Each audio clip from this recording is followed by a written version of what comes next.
बच्चों को देखा है जो बहुत ही मीडियम बच्चे थे, मीडियोकर फैमिली के बच्चे थे, एवरेज बच्चे थे, पढ़ाई में बहुत अच्छे इंटेलिजेंट नहीं थे, वो कभी मेरिट में नहीं आए, लेकिन उन्होंने आईआईटी जैसे बड़े बड़े एग्जाम को क्रैक किया, मेडिकल जैसे बड़े बड़े एग्जाम को क्रैक किया। ऐसे बच्चों को भी हमने देखा है। मैं एक एग्जाम्पल यहाँ पे आपको देना चाह रहा हूँ। बात है आज से लगभग 24 साल पहले की। 2001 में एक बच्चा जालोर के छोटे से गांव से कोटा में आता है आईआईटी की कोचिंग करने के लिए। उस समय कोटा के अंदर एक बंसल कैरियर इंस्टीट्यूट एक बहुत बड़ा ब्रांड हुआ करता था आईआईटी कोचिंग के लिए, और जमाने के अंदर आईआईटी का एग्जाम इंग्लिश मीडियम में हुआ करता है, सारी बुक्स भी इंग्लिश में आया करती थी। वो बच्चा कोटा आता है, हिंदी मीडियम का विद्यार्थी, इंग्लिश की बुक्स पढ़ता है, कुछ समझ में नहीं आता। क्लास में जाता है, टीचर पढ़ाते हैं, इंग्लिश में पढ़ा रहे, कुछ समझ में नहीं आ रहा साहब। साल भर बच्चे का इसी उहापोह में निकल जाता है कि मैं क्या करूं, कैसे पढ़ूं, क्या नहीं पढ़ूं। लेकिन बच्चा क्या करता है, अपने नोट्स इकट्ठे कर लेता है। यहाँ पे देखिए, बुक्स, नोट्स और स्टडी मटेरियल लेके वो अपने गांव चला जाता है। रिजल्ट आता है, सिलेक्शन नहीं हुआ बच्चे का साहब।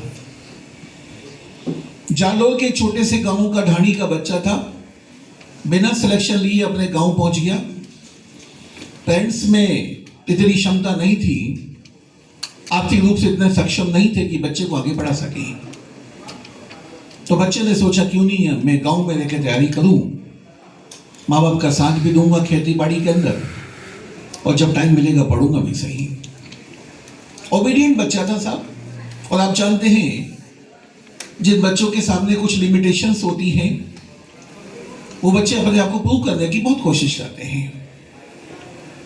हमारे सामने भी लिमिटेशन नहीं है, हम भी कोई अंबानी जैसे परिवारों से नहीं थे। हमारे सामने लिमिटेशन थी, हमें पता था हमें पढ़ाई करनी है, हम पढ़ाई करेंगे तो ही आगे बढ़ पाएंगे। हमारे फादर के पास इतना कोई पैसा नहीं था कि हम नहीं पढ़ते तो हमारे फादर कोई फैक्ट्री लगवा के दे देते कि जा बेटा तेरे नाम फैक्ट्री खोल दी, मैंने फैक्ट्री संभाल। ऐसा नहीं था।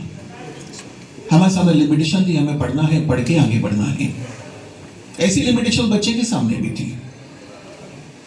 वो बच्चा दिन में अपने फादर के साथ भी खेत में काम करता था और रात के समय अपनी पढ़ाई करता था। गांव में लाइट भी नहीं थी, कच्चे मकान थे जिन्हें हम ढाणी बोलते हैं, गांव की ढाणी में रहा करता था। लेकिन रात को लैंप और लालटेन की रोशनी के अंदर बच्चा पढ़ाई करता था। सन 2002 में उसने आईआईटी का दोबारा एग्जाम दिया, और जब आईआईटी का रिजल्ट आया तो कोटा के अंदर सब लोग ढूंढ रहे थे कि साहब ये हमारे टॉप रैंकर हैं, ये रैंकर हैं, कि साहब ये फर्स्ट रैंक आए होंगे। उनमें से कोई भी टॉप रैंक पे नहीं आ पाया। रायसन पत्रिका की टीम उसके गांव पहुंचती है।